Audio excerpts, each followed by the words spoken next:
ஜோக்குக்கானாலும் அவ இந்த ஏஜ்ல இப்படி எல்லாம் பண்றாளே லட்சு, அது நம்ம അപ്രിഷിയേറ്റ് பண்ணணும்.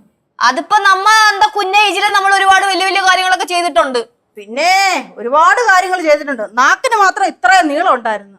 എടി ഈ പ്രായത്തിലും ആ കൊച്ചു ഇത്രയൊക്കെ ചെയ്യുന്നില്ലയോ? നീ നിന്റെ മമ്മായിയും കൂടെ തലയും കുത്തിന്ന് കുറെ കാര്യങ്ങളൊക്കെ പ്ലാൻ ചെയ്തല്ലോ. എന്നിട്ട് എന്തായി? ആ അത് പ്ലാനിങ് നടന്നുകൊണ്ടിരിക്കുക. പ്ലാനിങ് നടന്നുകൊണ്ടിരിക്കുക. ആ പ്ലാനിങ്ങിന്റെ ഭാഗമായിട്ടാ കനക ഇവിടെ കിടന്ന് ഞെരിവിരി കൊള്ളുന്നത്. ആണോ ആന്റി? ആന്റി ഇവിടെ കിടന്ന് ഞെരിവിരി കൊള്ളുന്നുണ്ടോ? அப்படியெல்லாம் இல்ல லட்சு. ആ പിന്നെ എന്താ അമ്മൂമ്മക്ക്? പറ കനകം, കാര്യം തുറന്നു പറയാൻ അങ്ങോട്ട്. പറയാൻ അങ്ങോട്ട്. ஐயோ என்னோட பேரு சொல்லி யாரும் இங்க சண்டை போடாதீங்க. ഇവിടെ അതിന് ആര് വഴക്കിട്ടു? അമ്മൂമ്മയുടെ കാര്യ പറഞ്ഞേ. ലച്ചു, ഞാനൊരു കാര്യം പറയാം. എനിക്ക് വയസ്സായി. ചുമ്മാതെ വഴക്കുണ്ടാക്കുന്നത് എനിക്ക് ഇഷ്ടമില്ല. ഇങ്ങനാണെങ്കിൽ ഞാനിവിടെ നിൽക്കത്തില്ല. പിന്നെ കൊച്ചിലെ മുതലുള്ള എൻ്റെ ഒരു സ്വഭാവമുണ്ട്. ആവശ്യമില്ലാതെ ഞാൻ ആരോടും വഴക്കിന് പോകാറില്ല. നീ എന്താ ചിരിക്കുന്നേ? നീ മിണ്ടണ്ട. നീ ചിരിച്ചതിന്റെ അർത്ഥമൊക്കെ എനിക്ക് മനസ്സിലായി. കനകം പറഞ്ഞേ, ഞാൻ ആവശ്യമില്ലാതെ ആരോടെങ്കിലും വഴക്കിന് പോകാറുണ്ടോ? കനകത്തിന് തോന്നുന്നുണ്ടോ ഞാൻ അങ്ങനെ വഴക്കുണ്ടാക്കാൻ പോകുന്നു? നീ എന്തിനാ പറയുമ്പോ അങ്ങോട്ട് നോക്കുന്നേ? എന്റെ മുഖത്ത് നോക്കി പറ. ഞാൻ അങ്ങനെ എന്തെങ്കിലും വഴക്കുണ്ടാക്കാറുണ്ടോ? അങ്ങോട്ട് പറയാ. இல்ல, நீங்க யார்கிட்டயும் சண்டை போட மாட்டீங்க, அது எனக்கு நல்லா தெரியும். അങ്ങനെ മര്യാദയ്ക്ക് കാര്യം പറ. അത് തന്നെ, അങ്ങനെ മര്യാദക്ക് പറഞ്ഞു പറയിപ്പിക്ക്.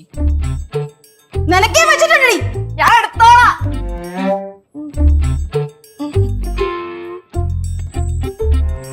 വന്നു വന്നു പാവങ്ങൾക്കിവിടെ ജീവിക്കാൻ പോലും പറ്റാത്ത അവസ്ഥയായി.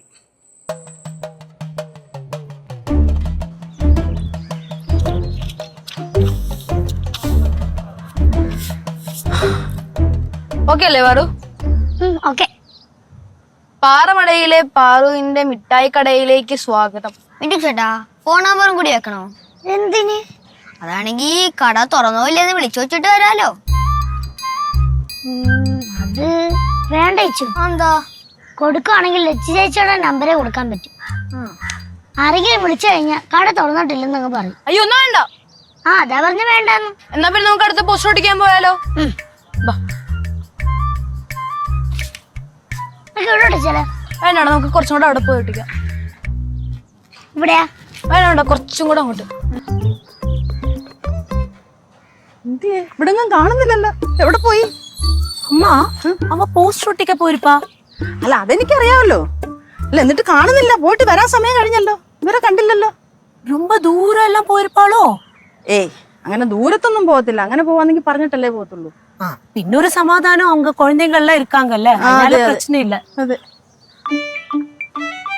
அம்மா, அவளுக்கு இப்ப இந்த கடை அது மட்டும் தான் நினைப்பு. കാലങ്കാർത്താല എല്ലാം എഴുந்திருக்கிறாமா. അത് പിള്ളേരെല്ലാം രാവിലെ ഇങ്ങനെ വരത്തില്ലയോ?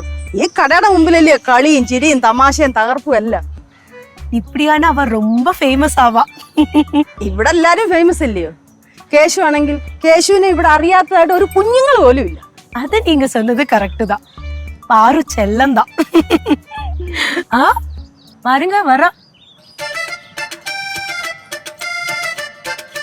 ഇത് ഒറ്റയ്ക്കാന്നാ വരുന്നത്? മിട്ടും കിച്ചുമൊക്കെ എന്തിയേ? അവരൊക്കെ ആ ഗേറ്റ് വരെ ഉണ്ടായിരുന്നു. ഞാൻ പറഞ്ഞു വിട്ടു. അതെന്താ? അതെ, വീട്ടുചേട്ടൻ ഇങ്ങോട്ട് വന്നാലേ ഇന്നത്തെ മൊത്തം തിന്നു കിട്ടും. ഈ കടയൊക്കെ ഇങ്ങനെ തുറന്നു വെച്ചിട്ടാണോ സർക്കിട്ട് നടക്കുന്നേ? ഞാൻ പോകുന്ന വഴിക്ക് എല്ലാ കുട്ടികളോടും പറഞ്ഞായിരുന്നു. എന്തു പറഞ്ഞു? 1 മണിക്കൂർ കട മുടക്കാണ്. പിന്നെ എല്ലാ സ്ഥലത്തും പോസ്റ്റർ അടിച്ചു. ഇനി ഇവിടെ ഭയങ്കര തിരക്കായിരിക്കും. ആണോ? അമ്മമ്മ ഫ്രീ ആണോ? എന്തിനാ? ഒരു ചായയുടെ പരിപാടിയും കൂടെ തുടങ്ങാനായിരുന്നു. മാസം എന്താന്ന് വെച്ചാൽ ചില്ലറന്നേക്കാം. കാശ് മുടക്കി കടയിട്ട് തന്നിട്ട് ഞാൻ ഇനി നിനക്ക് ചായയും കൂടെ അടിച്ചില്ലയോ? നീ ആട് കൊള്ളാലോ. பாரு ஃபுல்லா போஸ்டர்ல ஒட்டிச்சாச்சா? എല്ലായിടത്തും ഒട്ടിച്ചു. കിച്ചു പിന്നെ മിടിച്ചേട്ടനും കട്ടിക്ക് കൂടെ ഇന്ന്. മിട്ടൂനാണല്ലോ ഇവിടെ കട തുടങ്ങാൻ ഏറ്റവും കൂടുതൽ താല്പര്യം. പക്ഷെ ഡെയിലി പറ്റിന് സാധനം വാങ്ങിച്ചോണ്ട് പോവാല്ലാതെ കാശ് എടുത്തില്ല. എത്ര കാശ് തരാനുണ്ടെന്ന് അറിയോ? മക്കള് കാശ് ചോദിക്കാനൊന്നും പോണ്ട. തരുവാണെങ്കിൽ മേടിച്ചാ മതി. അല്ലാതെ മക്കളായിട്ട് ചോദിക്കരുത് കേട്ടോ. അതെ, കച്ചവടത്തില് സെന്റിമെന്റ്സ് പാടത്തില്ല. പോസ്റ്റർ ഒട്ടിക്കാൻ പോയിട്ട് എന്തായി? എല്ലായിടത്തും ഒട്ടിച്ച്. പിന്നെ ഒരു കാര്യം പറയാം, അതുവഴി പോകുമ്പോ ഒന്ന് വലിച്ചേറി കളയരുത്. അത് ശരി, ഞാൻ എന്തിനു വലിച്ചേറി കളയണം? ഞാൻ ചേച്ചിയെക്കാളും ഫേമസ് ആണെന്ന് ചേച്ചിക്ക് ഇഷ്ടമല്ലല്ലോ. അശ്ശേ, അയ്യേ, എന്തൊരു ചിന്താഗതിയാണത്. അവള് പറഞ്ഞ കേട്ടാ അവള് ഫേമസ് ആവുന്ന എനിക്ക് ഇഷ്ടമല്ലെന്ന്. കുടുംബങ്ങളിൽ കൂട്ടുകൂടിയ 10 വർഷങ്ങൾ.